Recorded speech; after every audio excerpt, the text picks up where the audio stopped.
ఈరోజు ఉమర్ అలీ షా గారి ఆశ్రమానికి వచ్చాము. 9 లక్షల మంది శిష్యులు ఉన్నటువంటి ఈ ఆశ్రమంలో ఇంత ఆధ్యాత్మిక కేంద్రంలో కూడా ఎన్విరాన్మెంట్ మీద ఎంతో శ్రద్ధ తీసుకున్నటువంటి అలీ షా గారు నిజంగా అభినందనీయుడు. అంటే 27 లక్షల మొక్కలు సంవత్సరానికి నాటుతున్నారంటే ఎంత మంచి service to the nature. And ఎంతోమందికి విజ్ఞానాన్ని బోధిస్తారు, నాలెడ్జ్ పెంచుతారు, మెడిటేషన్స్లో ట్రైనింగ్ ఇస్తారు. చాలా సంతోషం అండి. ఎక్సలెంట్ వర్క్ అండి మీది. ఎక్సలెంట్ వాతావరణం ఈ చుట్టుపక్కల.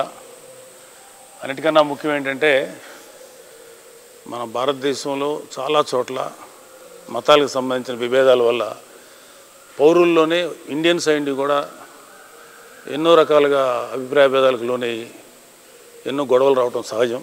కానీ ఇక్కడ అన్ని మతాల్ని సమానంగా గౌరవిస్తూ ఒక మత సామరస్యం అనేది, అంటే పిఠాపురం ఒక ఆధ్యాత్మిక కేంద్రం, లేకపోతే మన ఈ పాదగయ అని ఆయన చెప్తారు, అది ఒక మంచి ఆధ్యాత్మిక కేంద్రం కూడా అని ఈ పీఠం ద్వారా వారు ప్రూవ్ చేశారు. ఉమర్ అలీ షా పీఠం ద్వారా. నిజంగా నాకు చాలా సంతోషంగా ఉందండి. ఎందుకంటే ఎప్పుడు కూడా నేను ఎన్నో చూశాను, కానీ అన్ని మతాలని సమానంగా గౌరవిస్తూ అన్ని మతాలు ఒకటే, అన్ని మతాల సారాంశం ఒకటే, మనుషులందరూ కలిసి ఉండాలని చెప్పే మీ యొక్క ఆశయం మాత్రం అండి చాలా గ్రేటెస్ట్.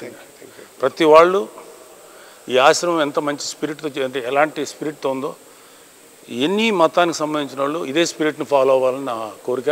550 సంవత్సరాలు 1470లోనే ఇప్పుడు మొదలెట్టారు. అప్పటి నుంచి ఇప్పుడు దాకా జరుగుతుంది. ఈ ఆశ్రమం తాలూకు ఆ కంటిన్యూటీ వంశపారంపర్యంగా వస్తుందంటే ఎంత మంచి బలమైనటువంటి పునాదులు లేకపోతే దూరం రాదు. రియల్లీ గ్రేట్ అండి. దానికి ప్రస్తుతానికి ఉన్నటువంటి పీఠాధిపతి ఉమర్ అలీ షా గారు అభినందనీయులు. అలాగే వారి బ్రదరు మహమ్మద్ అలీ షా గారు అండ్ మన కన్వీనర్ అందరికీ కూడా చాలా థ్యాంక్స్ అండి. ఆల్ ది బెస్ట్ అండి.